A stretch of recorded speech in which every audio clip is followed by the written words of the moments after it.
Hey people, I'm Serene Prince.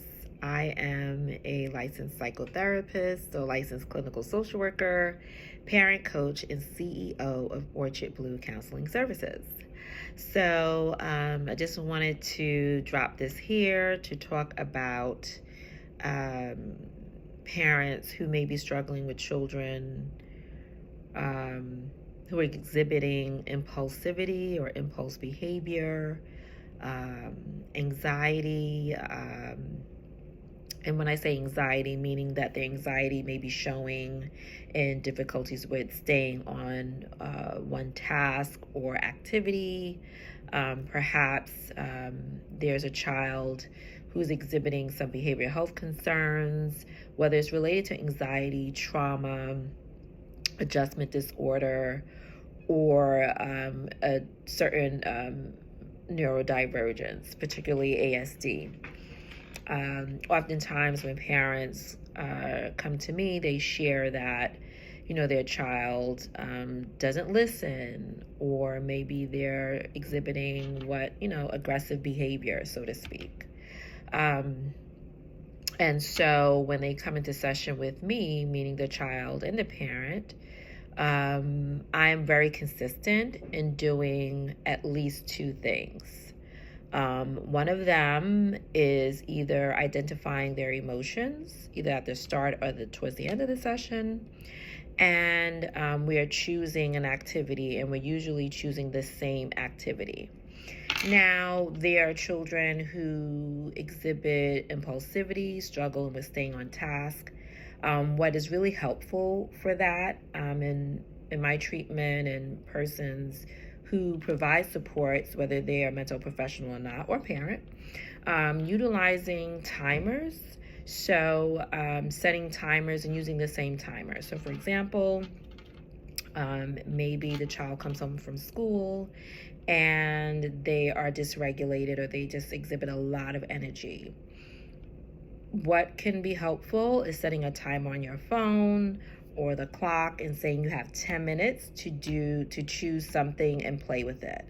And you may see that they go off onto something else. You say, oh, remember, you have 10 minutes, or whatever the amount of minutes that you're giving them to play with that. Once the timer goes off, then you can choose something else, or you're choosing the next thing.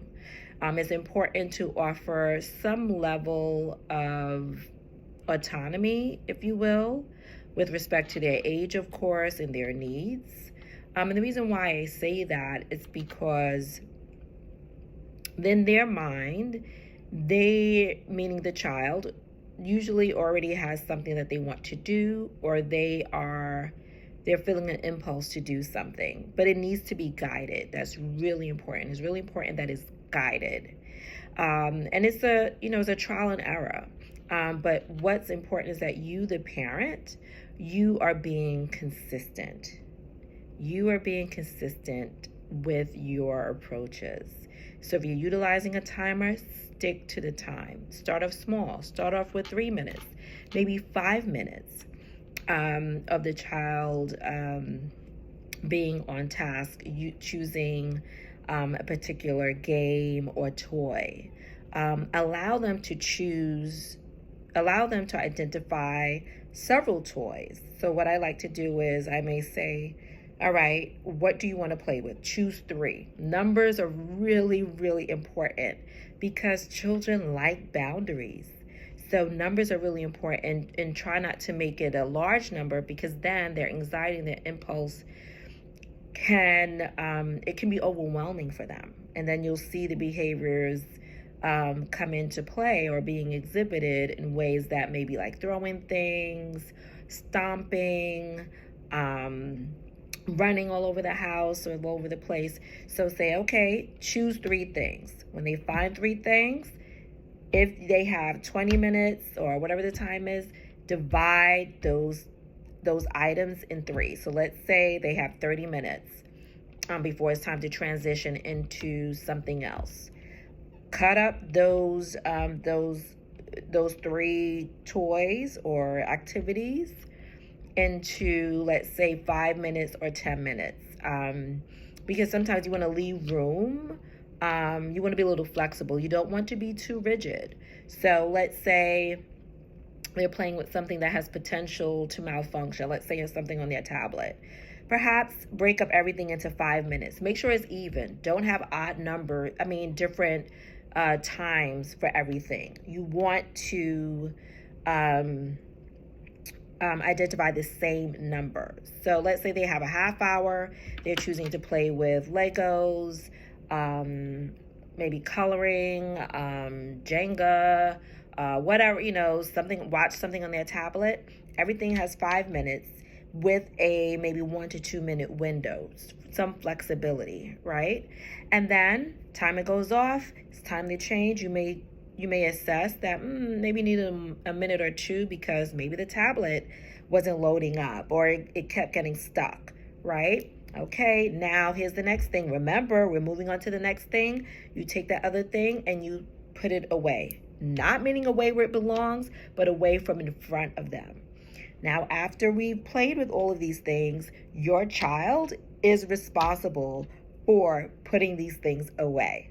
Okay, that's really important because when you start off with something, now it's transitioning to completion. You don't want to go into this habit of putting toys away for your child. Also, identify something that you can engage with your child. So if there's 3 things that they're playing with or 2 things or 1 thing, find a way to engage with them. That's really important. It will help with your parent-child relationship. It will really help with your bonding time. What else? Yeah, so I said a lot. I'm just thinking, I'm in between sessions today, and so I just wanted to drop that with you all because it's really important. So, sometimes parents, I have them participate in the session or just observe, and they say, wow, I've never seen such and such stay that still for so long. And, sometimes it's really about you trusting them. I think sometimes, and rightfully so, parents are anticipating their child not staying still or engaging in certain behavior. And sometimes that fuels your own anxiety and your child sort of feeds off of that. And you're trying to get in front of it. You're like, okay, so you're like guiding them in their playing. But now you're triggering their own anxiety or their impulse. So it's just really important to be self-aware as a parent. It's important to give room for trial and error. It's important to always check in. So I like to use my feeling and choices. I've been using this for 5 years. And I even use this with adults, okay? Because, if you were raised or you're really not attuned to your emotions, these colors and these little monsters can really help with helping you identifying emotions. Because sometimes it's difficult to decide if you're sad or sort of melancholy or what is it. And so these range of emotions are great. And usually I use it for children about even as young as 4. Because I know in schools they're doing a lot of identifying emotions and things like that. So that's all I got to say. So, so you can always check us out on orchardbluecounseling.com. You will find my parent coaching services there or on my social media page. And so thanks for listening, and I hope you found what I shared useful. See you soon.